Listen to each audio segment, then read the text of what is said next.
Había dedicado 20 años a levantar a su familia en los duros suburbios de Chicago, llevando con orgullo el uniforme que significaba seguridad, sacrificio y puntualidad inquebrantable.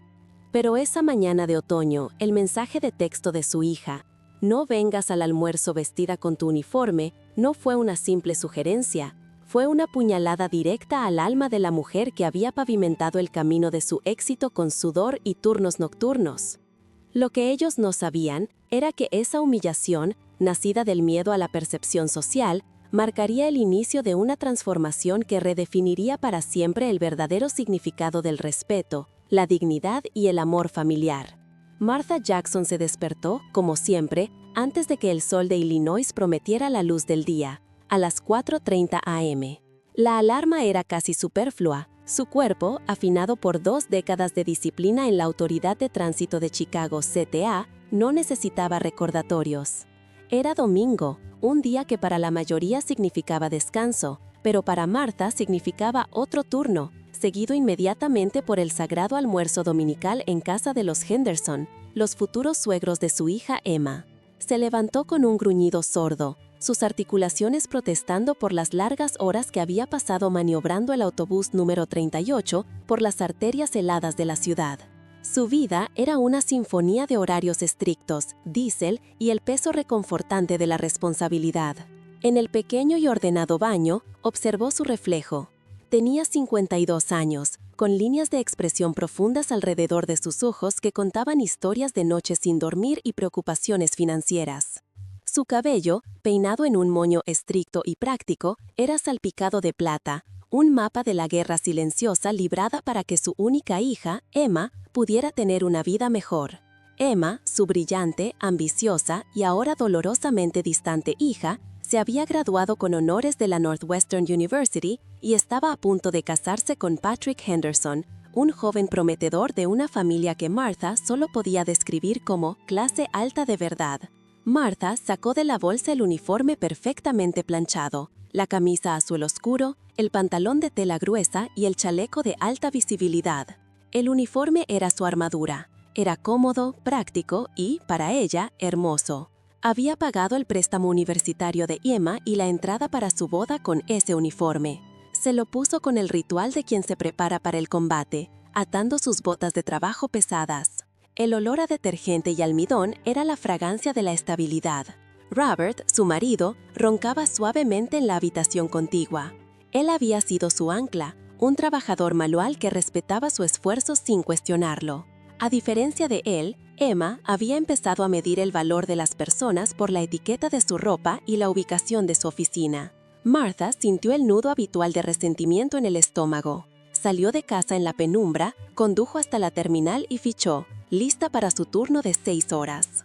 El tiempo era escaso. Después de su ruta, tenía que correr a casa, darse una ducha de 5 minutos y dirigirse al opulento suburbio de Wendka, donde los Henderson esperaban. Durante su turno, mientras recogía a los madrugadores, a los trabajadores de la hostelería y a unos cuantos estudiantes universitarios somnolientos, Martha repasó mentalmente la estrategia social para el almuerzo. Los Henderson eran amables, pero su amabilidad era fría, envuelta en condescendencia.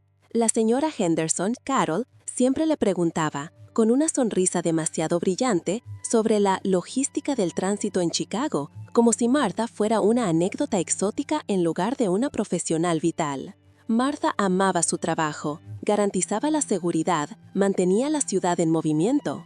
Pero cada vez que se sentaba a la mesa de los Henderson, sentía que su uniforme, incluso cuando no lo llevaba puesto, dejaba una mancha invisible de hollín en el mantel de lino. A las 12:15 p.m., Martha estaba de vuelta en casa. 10 minutos para ducharse, cambiarse y recoger el famoso casserole de judías verdes y cebolla frita que Robert insistía en que llevase, a pesar de que Carol Henderson siempre lo relegaba a un rincón de la barra. Se quitó el uniforme, sintiendo un vacío momentáneo. Planeaba ponerse una blusa de seda que había comprado en oferta en Macy's y unos pantalones negros que consideraba elegantes. Estaba a punto de entrar en la ducha cuando su teléfono vibró sobre la encimera de la cocina, la pantalla iluminada con un mensaje de Emma. La hora, 12:20 p.m. El corazón de Martha dio un vuelco al ver el nombre de su hija. Emma raramente enviaba mensajes de texto los domingos por la mañana. Generalmente estaba ocupada planeando su día con Patrick. Abrió el mensaje, solo 2 frases cortas. Mamá, solo un recordatorio rápido. Por favor, no vengas al almuerzo familiar vestida con tu uniforme de trabajo. Quiero que esto sea agradable para todos. Te veo pronto.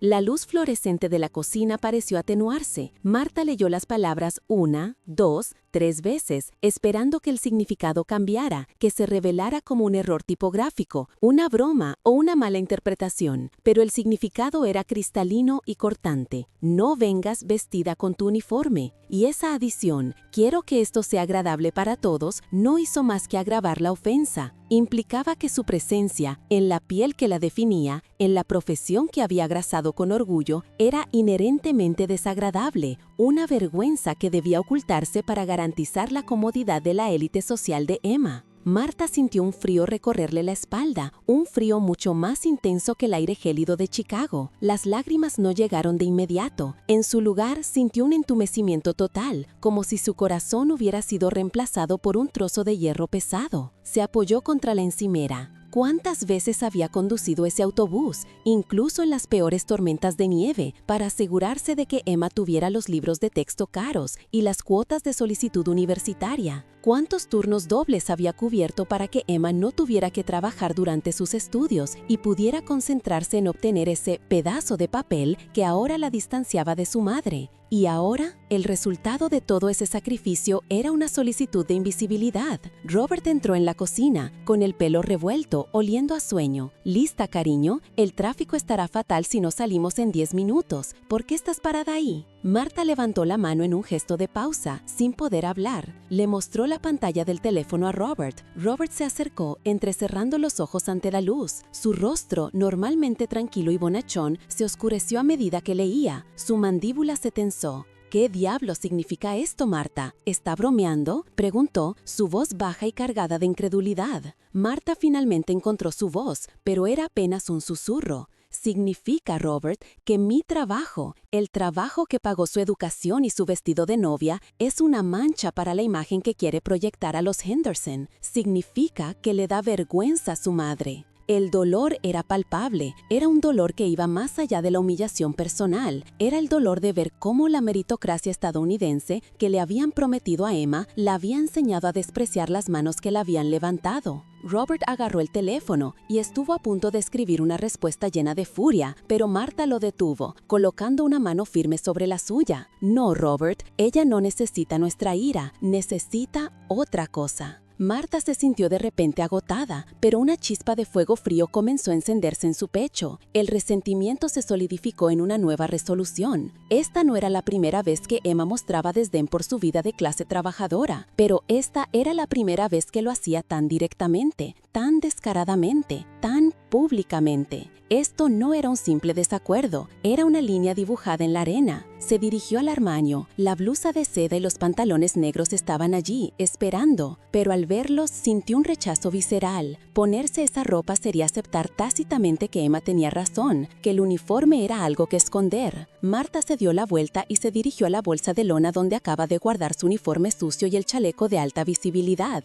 Lo sostuvo un momento. Si se vestía con su ropa de civil, acataría la vergüenza. Si iba vestida con su uniforme, no podía sabotear la sucia, no podía sabotear el almuerzo deliberadamente, pero tampoco podía ceder a la humillación. Una idea, audaz y completamente ajena a su naturaleza cautosa, comenzó a formarse en su mente. Una forma de ir sin el uniforme sucio, pero con la dignidad intacta. Una forma de recordarle a Emma y a la familia Henderson exactamente quién era Martha Jackson y el valor de lo que representaba. Miró su reloj, 2:35 p.m. El tiempo se agotaba. «Robert», dijo, su voz ahora firme y clara, sin rastro de debilidad, «voy a ir, pero no como ella espera». Robert la miró con confusión. «¿Pero qué te vas a poner? Dijiste que no ibas a ceder a su juego». Marta le dedicó una pequeña y enigmática sonrisa. «No voy a ceder. Voy a ir como la mujer que ha trabajado cada día de su vida con honor. Solo que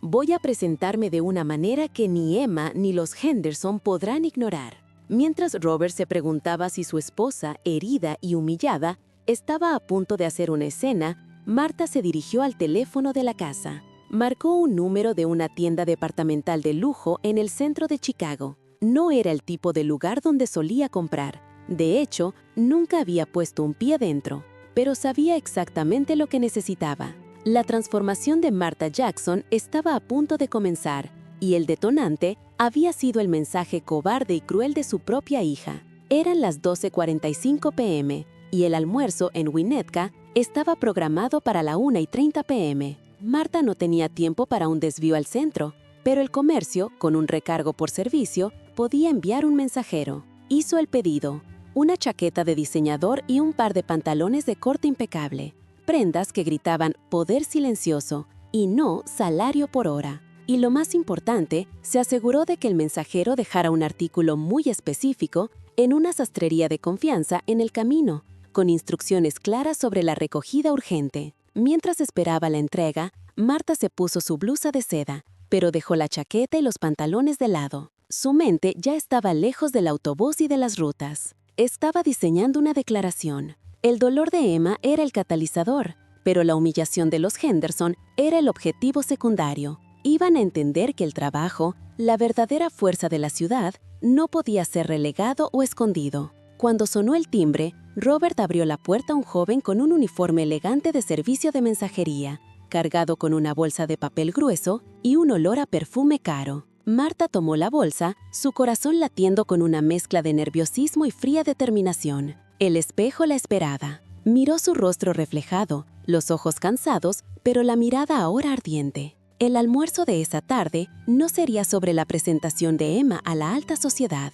Sería sobre la representación de Martha Jackson al mundo que había olvidado de dónde venía. El uniforme, el verdadero uniforme que representaba su valor, ya no era suficiente. Iba a necesitar algo que hablara un idioma que Emma y su nueva familia pudieran entender. El idioma del poder y el respeto ganado con esfuerzo, incluso si lo llevaba puesto de una forma totalmente inesperada. La luz azulada de la pantalla del portátil de Ethan parpadeaba, reflejándose en sus gafas. Eran las 3 de la mañana en San José, y el olor a café rancio se mezclaba con el de la pizza recalentada de anoche. Había evitado revisar el correo de la Fundación Stanton durante 2 horas, terminando primero su ensayo para la clase de gobierno, como si la procrastinación académica pudiera detener el paso del tiempo. Finalmente, cerró el documento y el corazón le golpeó la caja torácica con la fuerza de un motor diésel. Hizo clic en la bandeja de entrada. El correo estaba allí. Actualización de la solicitud,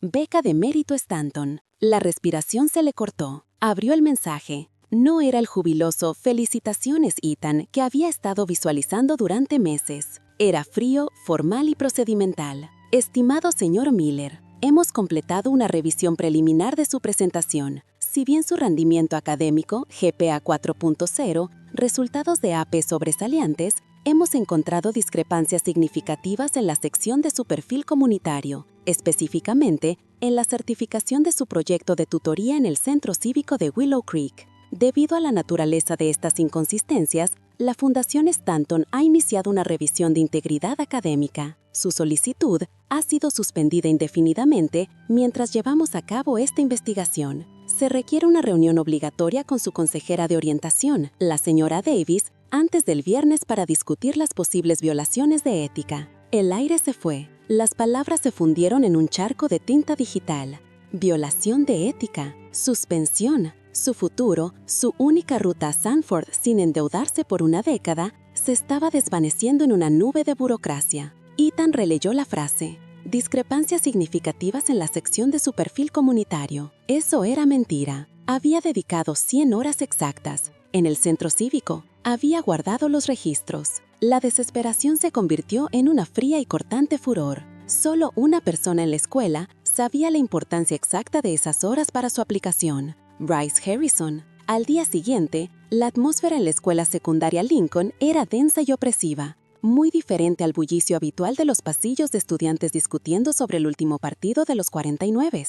Ethan localizó a Bryce cerca de los casilleros, hablando con un grupo de sus amigos, todos luciendo las últimas zapatillas de diseñador y chaquetas universitarias de la Ivy League que sus padres ya habían pagado. Bryce, alto y con esa arrogancia pulcra que solo el dinero puede comprar, giró la cabeza cuando sintió la intensidad de la mirada de Ethan. «Mira quién está aquí», comentó Bryce con una sonrisa fácil, pero sus ojos de hielo no mostraban diversión. Ethan caminó directamente hacia él, ignorando los murmullos de los otros estudiantes. «¿Qué hiciste?». La voz de Ethan era un susurro peligroso, forzado a través de sus dientes apretados. Bryce levantó una ceja, fingiendo confusión. «Ethan, ¿de qué hablas? ¿El examen de cálculo? Creí que lo habías aplastado». «La beca Stanton», espetó Ethan. «Mi solicitud está bajo revisión por violación de integridad. ¿Tiene eso algo que ver con que de repente decidieras donar $10,000 al centro cívico la semana pasada?». El grupo de Bryce se quedó en silencio. El rostro de Bryce mantuvo la compostura, aunque un ligero tic nervioso apareció en su mandíbula.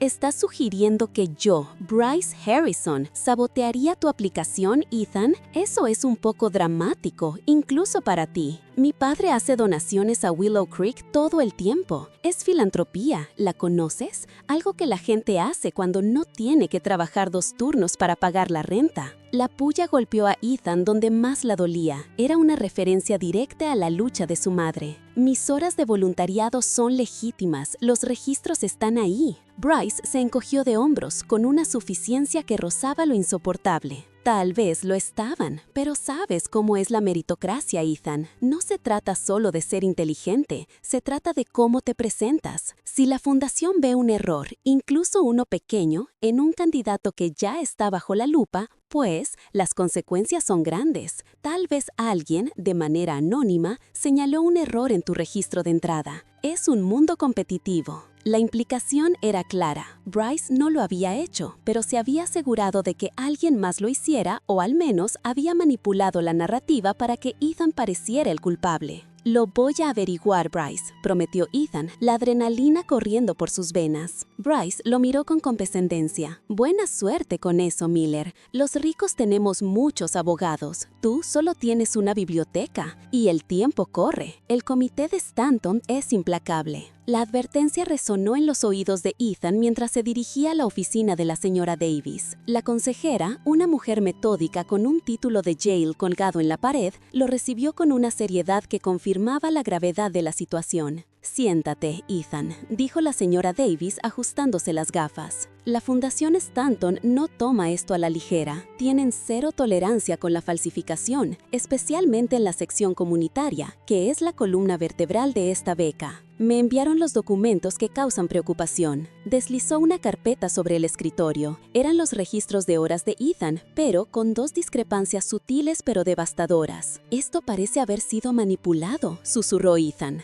«La fundación no está dispuesta a especular sobre eso, Ethan. Solo ven la presentación final. Tienes hasta el viernes para presentar evidencia irrefutable de que estos registros son correctos y de que no los manipulaste tú mismo». La señora Davis suspiró con genuina frustración. «Honestamente, Ethan, no tienes margen de error. Tu historia familiar y tus calificaciones te pusieron en la cima, pero un solo paso en falso destruirá tu credibilidad». La presión era asfixiante. Sabía que la señora Davis creía en él, pero el sistema, la meritocracia que Bryce tanto había despreciado, solo veía hechos, no intenciones. Esa noche, Ethan no regresó directamente a casa. Sabía que no podía enfrentar a su madre con esta noticia todavía. Linda Miller había estado doblando turnos en el Denny's de la autopista 101, sirviendo incontables tazas de café para pagar los libros y las tareas de inscripción de Stanford, confiando ciegamente en que la beca Stanton cubriría la matrícula. Cuando llegó al pequeño apartamento de 2 dormitorios, la luz de la cocina estaba encendida. Linda estaba sentada a la mesa, todavía con el uniforme de camarera, una bata de trabajo grasienta, contando billetes de $20. «Hola, cariño», dijo ella, su sonrisa cansada iluminando la habitación. «¿Llegas tarde? ¿Estudiando de nuevo para ese gran examen AP de historia?» «Sí, mamá, solo repasando el material». Ethan se obligó a sonreír. Linda apartó los billetes. «Hice el cálculo. Si sigo con los turnos de la noche y tú entras en Stanford, podremos pagar los gastos de manutención y los libros el primer año. La beca Stanton es realmente un milagro. No sé qué haríamos sin ella, Ethan. Realmente pusiste tu vida en esto». La confianza en sus ojos era un puñal. Ethan sintió el peso de sus sacrificios, los fines de semana perdidos, las vacaciones canceladas. La escalada del dolor no era solo su propia pérdida, era la traición a las esperanzas de su madre. Se retiró a su habitación, un pequeño cubo de ansiedad. Si no podía probar que los documentos habían sido manipulados, la beca se perdía. Si se perdía la beca, el sueño de Stanford se desvanecía, y con él la promesa de una vida mejor para su madre. Se centró en los documentos que la señora Davis le había entregado, los registros alterados. Tenía que haber un rastro digital. Abrió el archivo original que había enviado. Estaba encriptado en el servidor de la escuela antes de ser enviado a Stanton.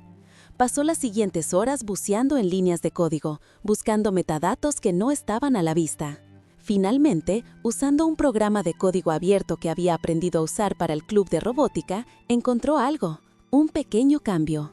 La fecha de la última modificación en el archivo PDF que se había enviado a la fundación era casi 2 días después de la fecha en que Ethan lo había subido. Y lo más crucial, no había sido subido desde el campus de Lincoln, ni desde su casa. La información del servidor proxy era vaga, pero indicaba una dirección IP externa, un servidor de retransmisión. Se trataba de una red VPN, configurada para ocultar la ubicación real. Estaba borrosa, pero no completamente oculta. Con un escalofrío que no tenía nada que ver con la fría noche de San José, Ethan vio el pequeño fragmento de información que el pirata informático no había borrado por completo. El nombre de un proveedor de servicios de Internet de alta gama que solo estaba disponible en los vecindarios más exclusivos de Palo Alto. Ethan se recostó en su silla, exhausto y temblando. Tenía la prueba de que alguien había entrado en el servidor y había alterado los datos después de que él los había enviado. No era un error, era sabotaje deliberado. Y el rastro apuntaba directamente a la riqueza y la influencia del único competidor que se beneficiaría de su caída.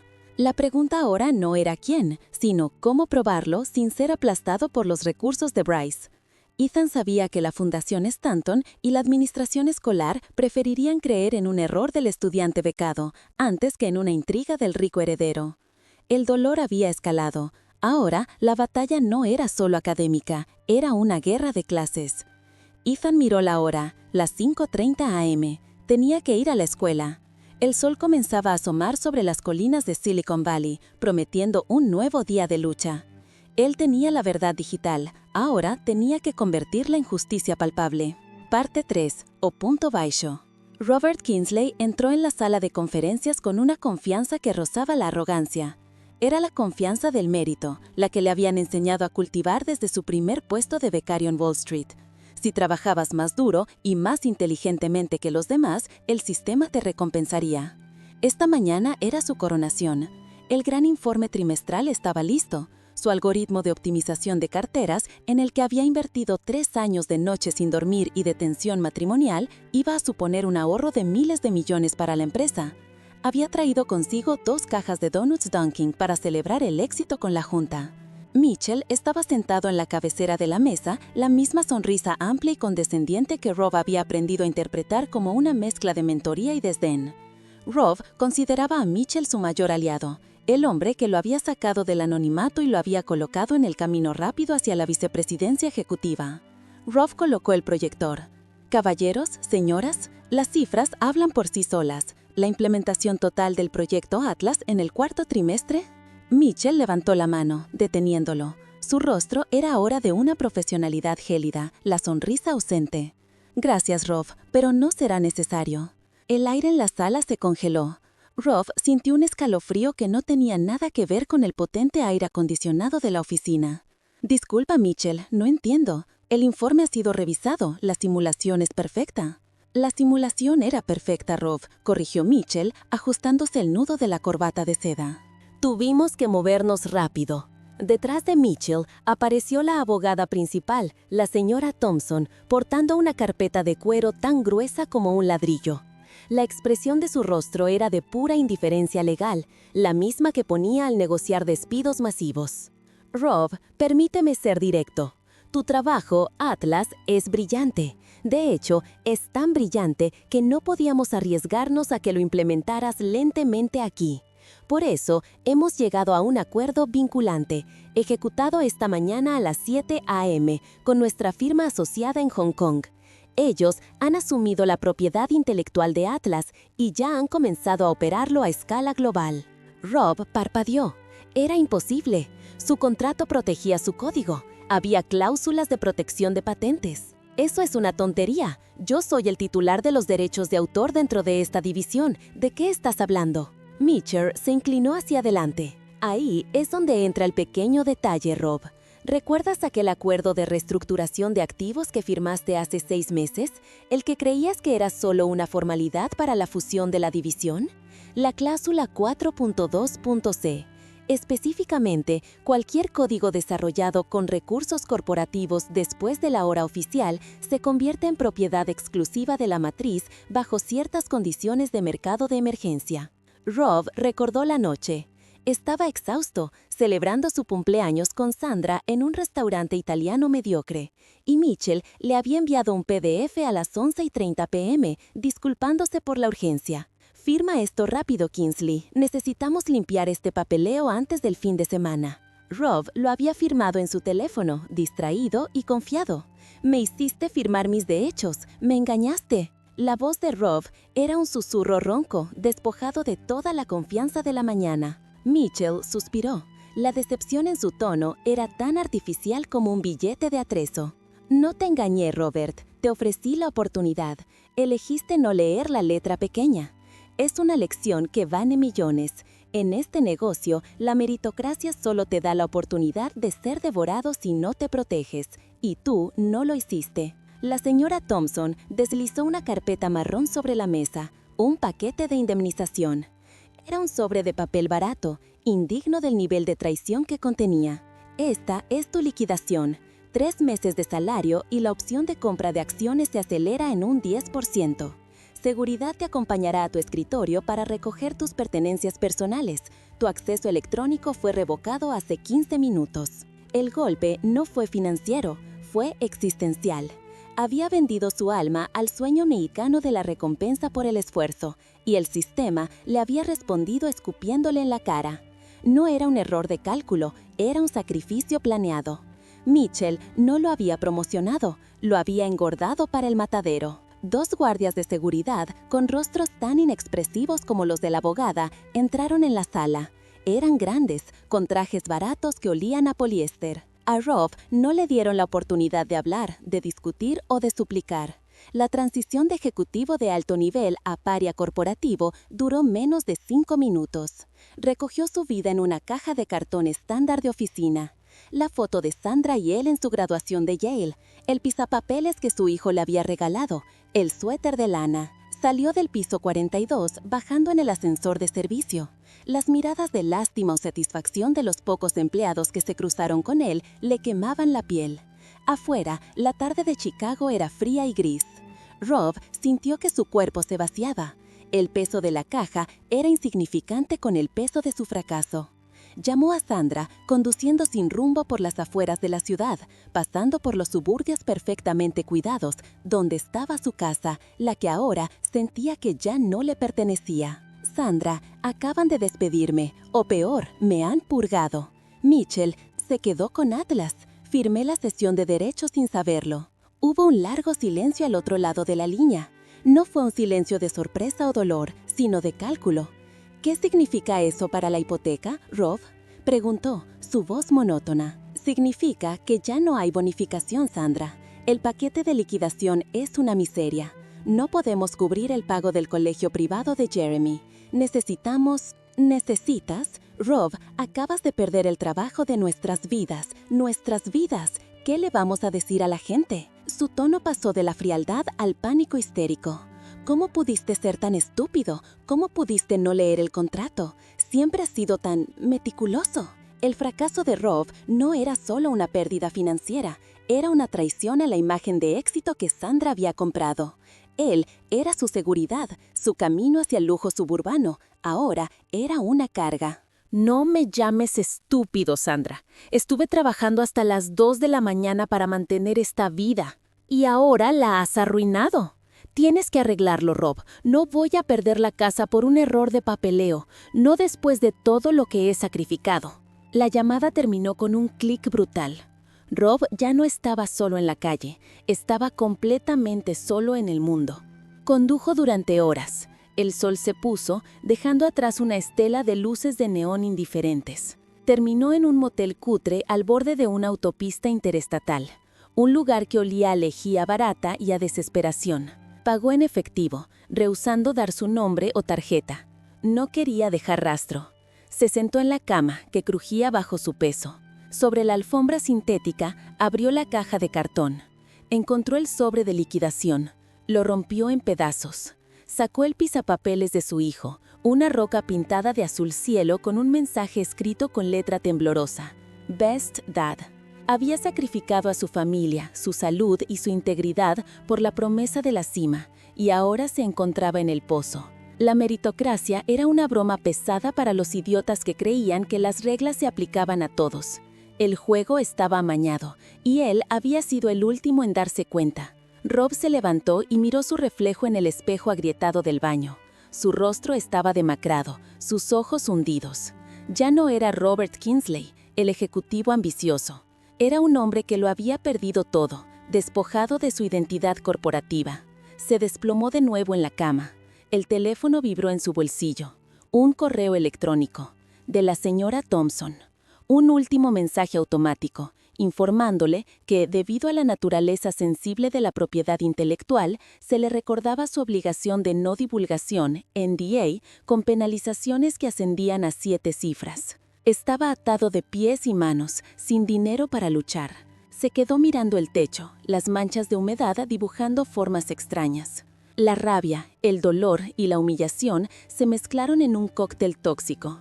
Mitchell no solo le había robado su trabajo, le había robado su futuro y su dignidad.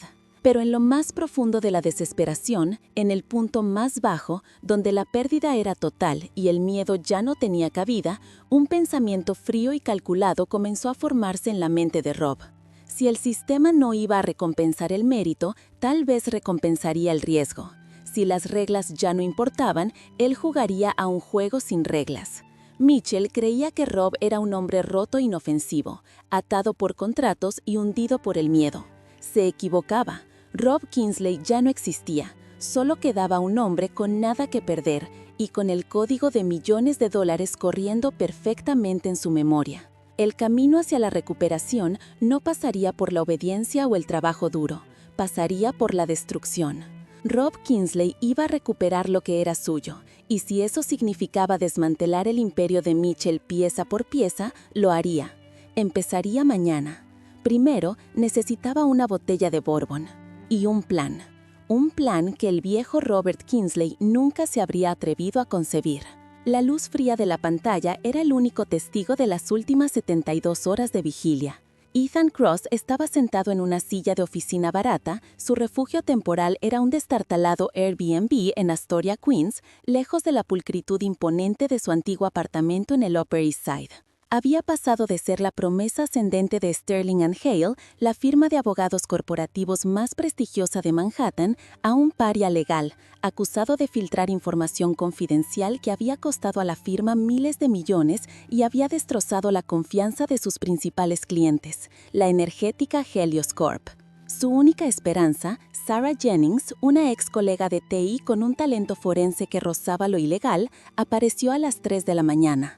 No llevaba el atuendo formal de las oficinas de Wall Street. Vestía unos vaqueros gastados y una sudadera de la NYU y en su mano un disco duro externo. La mesa estaba cubierta de envases de takeout chinos y vasos vacíos de cold brew. «Lo tengo, Ethan», susurró Sarah, deslizando el disco y una laptop hacia él.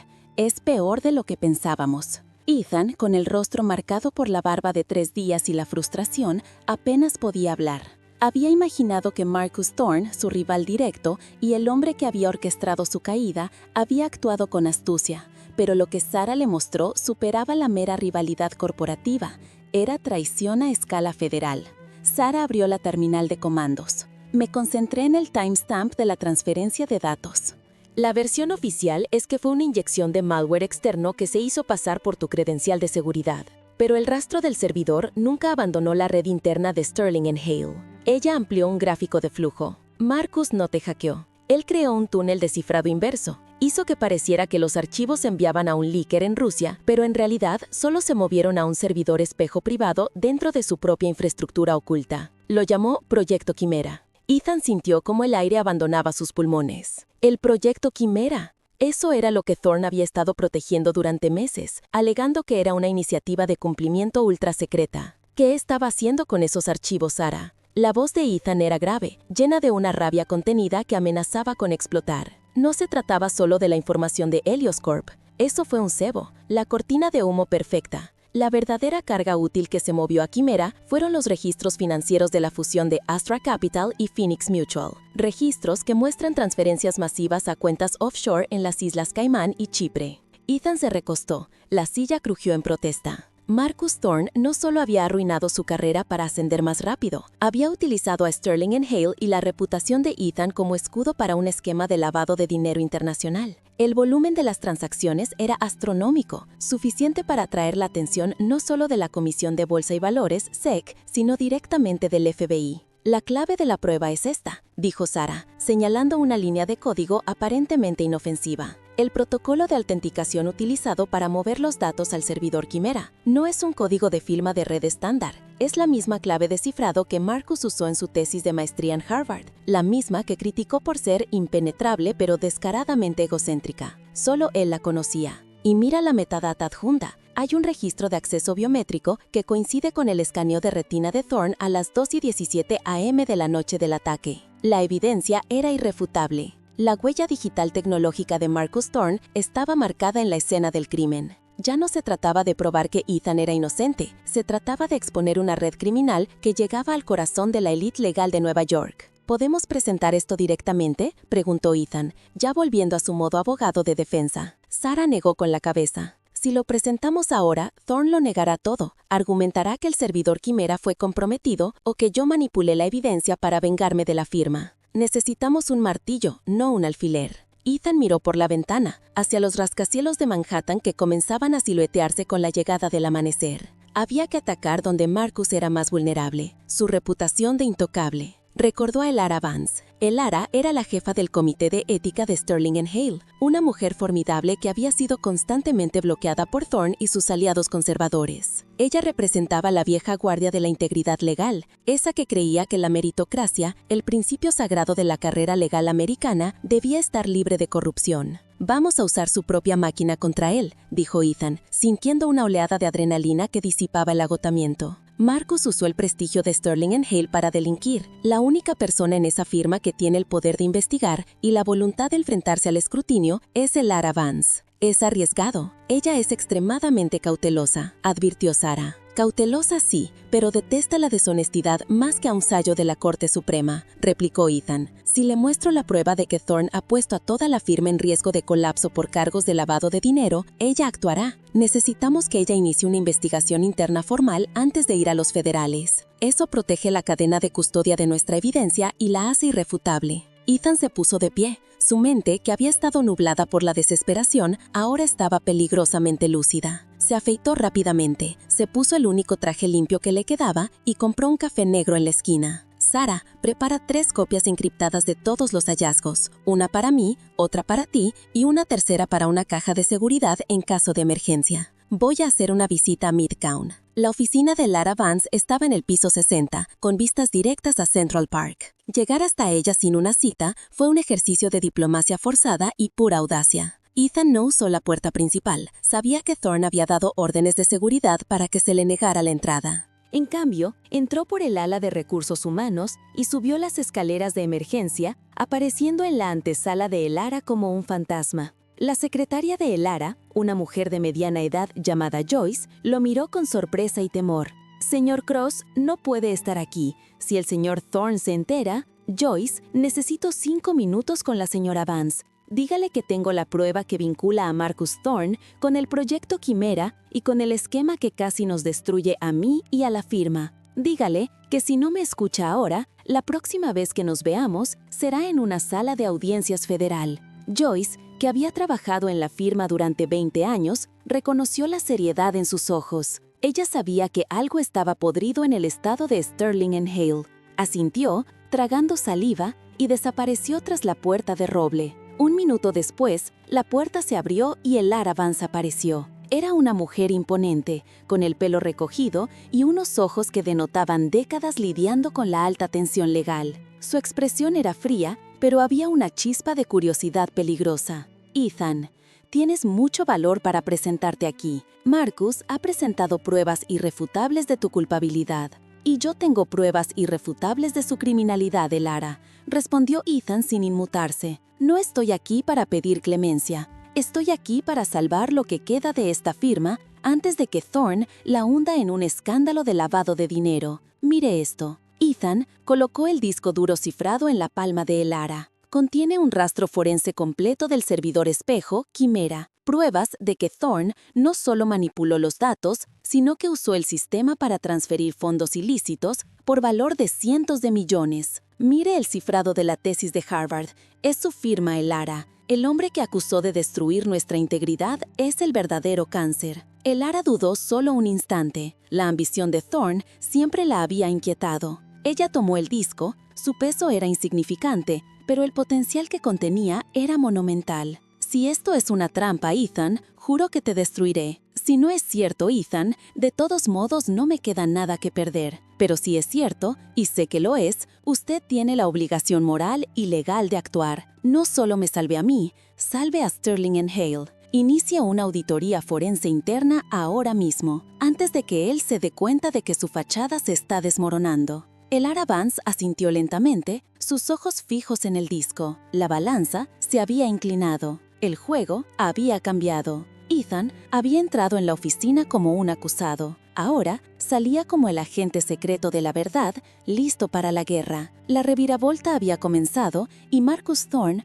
aún no se había dado cuenta de que la espada de Damocles que había forjado para Ethan ahora colgaba sobre su propia cabeza. El aire dentro del Grand Ballroom del Fairmont de San Francisco era espeso, saturado, con el aroma de éxito caro, laca, cuero de asientos de primera fila y el tenue perfume de $100 millones. Ethan Vance se movía entre las sombras de las cortinas traseras, su corazón latiendo a un ritmo marcial contra su costilla. Las luces del escenario bañaban al Dr. Robert Sterling, su mentor y némesis, en un resplandor dorado. Sterling, vestido con un traje de diseñador que gritaba capital de riesgo exitoso, aceptaba el aplauso de la élite de Silicon Valley. Estaba a punto de recibir el premio a la innovación en IA, el mismo premio basado enteramente en el código que Ethan había escrito y que Sterling le había arrebatado 2 años antes. Ethan podía sentir la humedad fría del USB que sostenía en su bolsillo. No era solo un archivo, era la prueba, la verdad ineludible.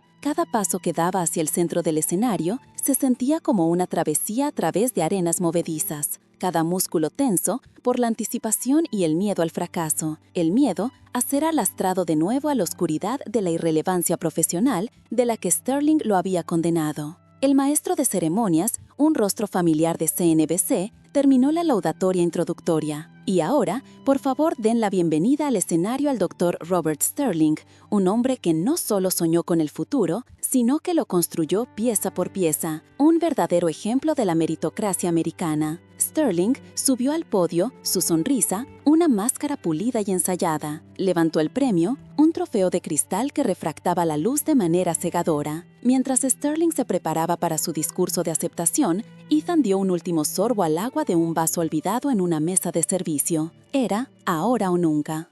Activó el interruptor que había instalado en el panel de control auxiliar. Por un momento, las luces del salón parpadearon. El parpadeo fue imperceptible para la mayoría, pero suficiente para que Ethan, en esa breve fracción de oscuridad, cruzara el foso de seguridad improvisado e insertara el USB en el puerto de la computadora portátil de presentación que controlaba las pantallas gigantes de fondo. Cuando la luz regresó, Sterling comenzaba su discurso, hablando con retórica suave sobre la visión y el trabajo duro. Como siempre he creído, el éxito en este país se basa en la idea de que aquellos que trabajan más y más inteligentemente. De repente, la voz de Sterling se detuvo. Las 3 pantallas gigantes detrás de él, que debían mostrar gráficos elegantes del crecimiento de su empresa, parpadearon y se llenaron de código. No era código ordinario, era la arquitectura original del algoritmo Nexus. Líneas de código en fuente monoespacio con comentarios intrincados en la parte superior. Un silencio pesado y denso cayó sobre el salón. Los ejecutivos, acostumbrados al flujo ininterrumpido del éxito, se quedaron congelados. Sterling giró lentamente, su rostro pasando de la irritación por la falla técnica a una palidez enfermiza cuando vio a Ethan de pie junto al podio. «Ethan, ¿qué demonios crees que estás haciendo?», siseó Sterling, su micrófono aún encendido, amplificando su frustración a través de los altavoces. Ethan tomó el micrófono. Su mano temblaba, pero su voz, aunque baja, resonó con una claridad que cortó el silencio. «Estoy corrigiendo el registro, Robert». En las pantallas, Ethan había resaltado una sección crítica de metadatos. El código no era la revelación. El verdadero golpe eran los timestamps de confirmación de repositorio. «Miren la parte superior, damas y caballeros», dijo Ethan, señalando una línea con el puntero láser. La fecha de creación y la primera confirmación para la fase central de Nexus. 12 de septiembre de 2021. La hora, 3 a.m. La ubicación del servidor, el dormitorio de mi apartamento en Seattle. Ethan miró directamente a Sterling, cuyos ojos reflejaban una mezcla de furia y pánico absoluto. «Y miren el nombre del usuario que subió el archivo. No es R. Sterling, es Evans». La multitud comenzó a murmurar, un zumbido creciente de incredulidad y juicio.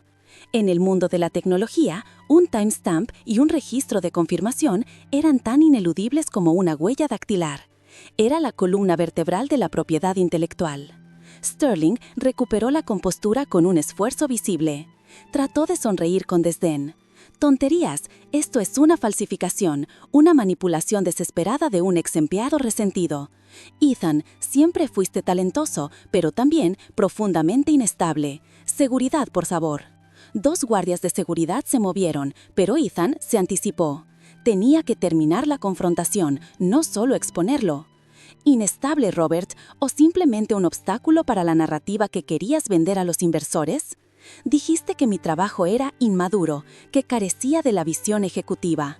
Y luego, cuando me despediste de forma silenciosa, casualmente, tu equipo descubrió el código que tú mismo habías robado de mi servidor de respaldo».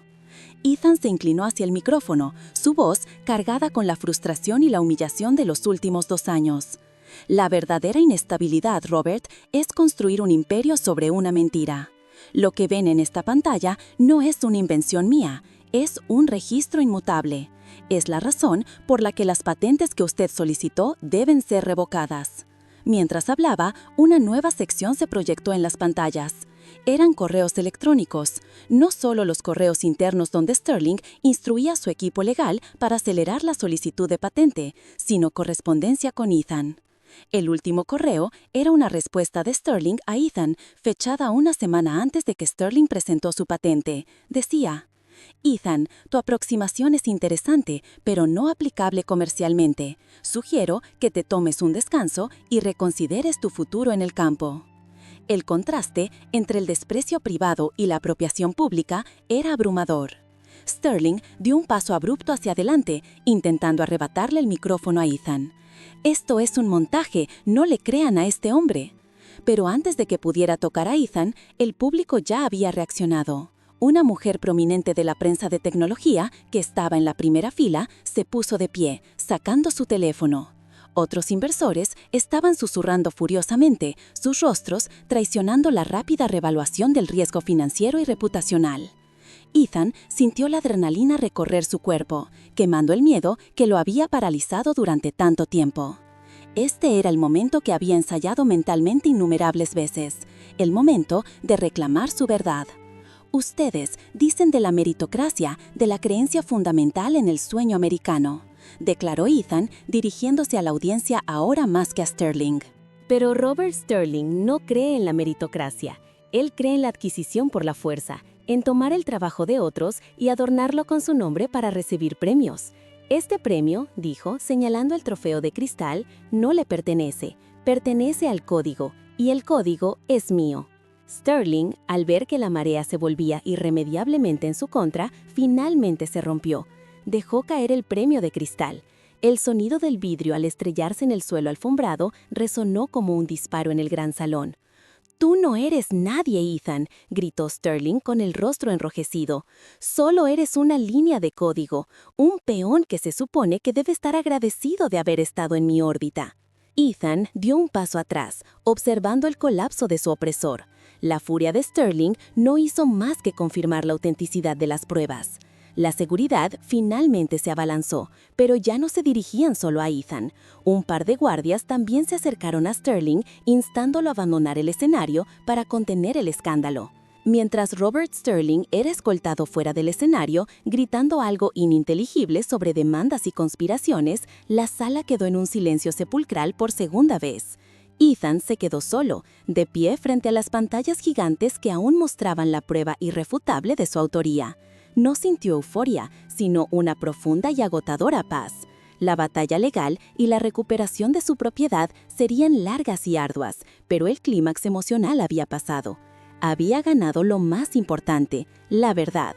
Miró a los ojos de la multitud, ya no como un paria, sino como el verdadero arquitecto de la innovación. Por fin, Ethan Vance había salido de las sombras de su mentor y había reclamado su lugar bajo el sol de la meritocracia que su país tanto pregonaba. Una meritocracia que él, con su código y su valor, acababa de forzar a ser real.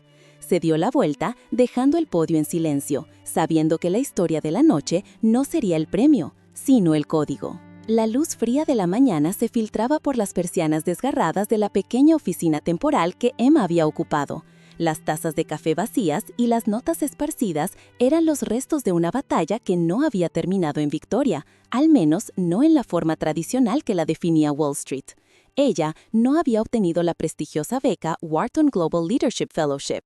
Había dicho la verdad en su presentación final, revelando las fallas éticas del modelo financiero propuesto, incluso si eso significaba sabotear la perfección calculada de su exposición.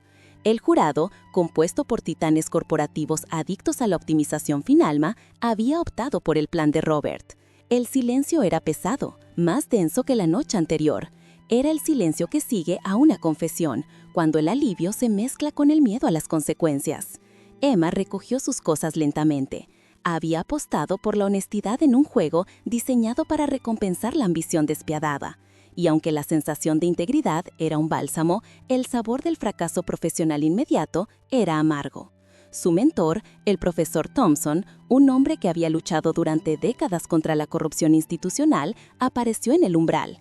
No sonreía, pero sus ojos azules brillaban con una comprensión melancólica. «Te eligieron, Robert», murmuró Emma sin necesidad de preguntar. Thompson se apoyó en el marco de la puerta. «Sí, pero déjame decirte algo, Emma. Robert ganó la beca, pero tú ganaste el respeto. ¿Sabes lo que va a pasar ahora? Él será un engranaje más en esa máquina que describiste. Un engranaje bien pagado, brillante, pero un engranaje. Tú te liberaste». Emma sintió una punzada de frustración. En Estados Unidos, en el mundo de las finanzas de élite, la libertad a menudo parecía una excusa elegante para la falta de acceso. Ella había pasado años esforzándose bajo el estandarte de la meritocracia, creyendo que el trabajo duro y la excelencia garantizarían la recompensa. Ahora veía que el verdadero juego era la conformidad, y ella había fallado en alinearse. 3 días después, Robert la llamó. No estaba en la fiesta de celebración, estaba en un diner 24 horas en el Lower East Side de Manhattan pidiéndole que se reunieran. Emma lo encontró sentado en una cabina roja de vinilo con una pila de panqueques a medio comer frente a él y una expresión de absoluta miseria. El aire olía a café barato y jarabe de arce. «No puedo dormir», admitió Robert empujando un pedazo de hash brown por su plato. «Estoy mirando el contrato y lo único que veo es el rostro decepcionado del decano cuando escuchaste la verdad. Me preguntaste si había un costo en la victoria, ¿verdad? Lo hay». Se llama aversión a ti mismo. Robert había seguido el guión, había omitido la información crucial y se había asegurado la posición, pero el triunfo ya había parecido hueco. Él confesó que la beca de $1 millón y el camino directo a Wall Street se sentían más como una sentencia de prisión que como un ascenso. Él sabía que el modelo que había propuesto era insostenible e inmoral a largo plazo. Esta conversación fue el verdadero punto de inflexión. Emma se dio cuenta de que su fracaso no era un callejón sin salida, sino una bifurcación de caminos.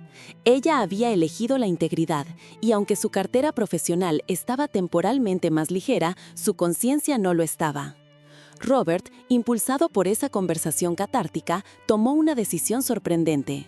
Aceptó la beca, sí, pero con una condición que conmocionó a la firma patrocinadora. Dedicaría el primer año a reestructurar el enfoque de inversión socialmente responsable de la compañía, negándose a participar en los proyectos que Emma había identificado como depredadores. Usaría su influencia recién adquirida para cambiar el sistema desde dentro, un riesgo monumental en el ambiente de o lo haces o te vas de Nueva York. Emma, por su parte, regresó a Seattle. En lugar de buscar otro trabajo corporativo, invirtió el resto de sus ahorros en un proyecto que había estado gestando. Una plataforma de microfinanzas diseñada para apoyar a pequeñas empresas fundadas por mujeres y minorías, un sector sistemáticamente ignorado por el capital de riesgo tradicional. Su objetivo era redefinir la meritocracia, no como una escalera estrecha para los privilegiados, sino como una red de apoyo que eleva a todos. 1 año y medio después, el sol de verano caía sobre el campus de la Universidad de Washington. No era una ceremonia de graduación, sino el lanzamiento de la primera ronda de financiación de Equitas, la compañía de Emma. Estaba en el escenario vistiendo un simple vestido azul, mirando a la audiencia que incluía a los primeros beneficiarios de su programa. Su empresa no valía miles de millones, pero cada préstamo desembolsado creaba un impacto tangible y real. En el público, sentado discretamente, estaba Robert. Había volado desde Nueva York para el evento. Había cumplido su promesa en Wall Street, pero la lucha había sido agotadora. Recientemente había dimitido de su puesto, frustrado por la resistencia a la reforma, pero llevando consigo una riqueza invaluable de contactos y conocimientos internos. Ahora, él era un asesor no remunerado de Equitas, aportando su experiencia financiera para estabilizar el crecimiento de la empresa de Emma. Ella lo miró y sonrió. Habían encontrado su propio camino, uno que entrelazaba la ambición con el propósito. Emma tomó el micrófono para su discurso final. Su voz era firme, madurada por la experiencia. Crecimos en un país que idolatra la escalera del éxito, ¿verdad? Se nos enseña desde el jardín de infancia hasta la ceremonia de graduación que la vida es una carrera de 100 metros planos. Se nos dice que si somos lo suficientemente inteligentes, si trabajamos lo suficientemente duro, si sacrificamos lo suficiente, llegaremos a la cima de esa estructura predefinida, la gran universidad, el gran salario, el gran título. Hizo una pausa mirando a los jóvenes emprendedores en primera fila. Y yo perseguí esa cima con todo lo que tenía. Pero en el camino aprendí una lección crucial que nunca enseñan en las escuelas de negocios. La meritocracia, el ideal fundamental de que la recompensa debe basarse en el mérito, solo funciona si la cancha de juego es realmente nivelada. Y no lo es.